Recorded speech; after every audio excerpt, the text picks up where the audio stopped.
Ah, Séoul, ça t'inspire quoi pour toi? C'est une ville où tout va très vite. Un mélange de modernité avec des buildings, avec des Samsung, Hyundai qui sont à la pointe de la technologie. Et au milieu de la ville, t'as des temples pour le côté traditionnel. Et c'est super surprenant en fait. Quand tu vas là-bas en tant qu'Européen, parce qu'on n'a aucune ville en Europe qui ressemble à ça en fait.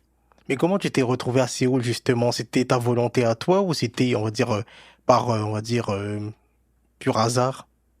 Alors, après mes études, je suis partie faire, donc c'était en 2017, je suis partie faire une année de césure. Donc je suis allée en Corée une première fois. D'accord. À la base, c'était pas forcément la Corée. Moi, je voulais juste partir loin parce que j'ai galéré pendant le master et j'avais besoin de faire une pause. Je voulais partir en Asie. À la base, je voulais aller au Vietnam. Je voulais faire un service civique au Vietnam. Mais c'est assez compliqué le côté visa pour aller au Vietnam, autre que le visa touriste en fait. Et pour les services civiques à l'étranger, notamment en Asie, sont vachement prisés. On était des centaines à postuler en fait. D'accord. Et il y avait un service civique qui m'intéressait en particulier. Ils m'ont dit qu'ils avaient déjà quelqu'un pour le poste. Donc j'ai regardé un petit peu mes options en Asie. Parce qu'il y a toujours la question du visa. Si on veut rester plus de 3 mois, il faut pouvoir trouver un moyen de rester légalement. Bien sûr. Et je me suis penchée du côté des visas vacances-travail. Donc la France a des partenariats avec plein de pays dans le monde. Et en fait, en Asie, la Corée, c'était le pays qui était le plus, entre guillemets, facile d'accès, on va dire, au niveau des critères. Je pense qu'aussi, ils veulent pas mal s'ouvrir à l'étranger et se développer. Et ça passe aussi par ce biais-là. Donc, je me suis dit, pourquoi pas, on va tenter la Corée. J'ai des amis qui connaissaient déjà la Corée parce qu'eux étaient fans de K-pop, donc ils m'en ont parlé, qui m'ont dit que c'était sympa.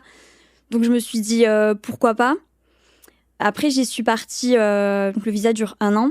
Mhm. J'étais jamais allée en Corée et d'un coup, tu pars, tu pars habiter dans un pays. Donc, ça n'a pas été très facile, mais ça a été une super expérience. Là, j'ai pas du tout bossé dans la musique. J'ai fait plein d'expériences différentes.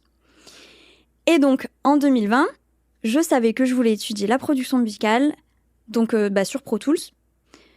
Et j'ai regardé un petit peu les options dans tous les pays, parce que j'étais ouverte à partir n'importe où.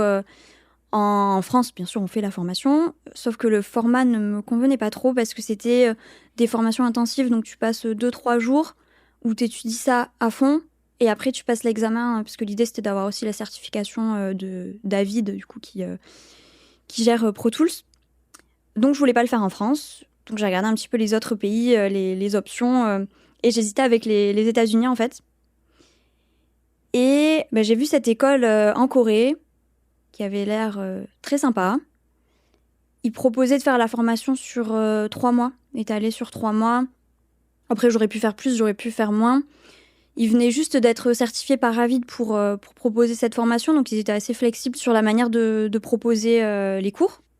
Mhm. Donc je me suis dit que ça pouvait être une bonne idée de faire ça sur 3 mois et de voir pour faire un stage à côté et d'utiliser mon temps. Donc j'ai un peu tâté le terrain, j'ai envoyé, je pense, des centaines d'emails à des agences sur Séoul. Après, c'était agence, label, studio, en fait, toute structure en lien avec la musique. T'as passé la journée à contacter les gens, envoyer les mails, t'as pas arrêté, quoi. Des semaines, Ah je oui. pense. Ouais.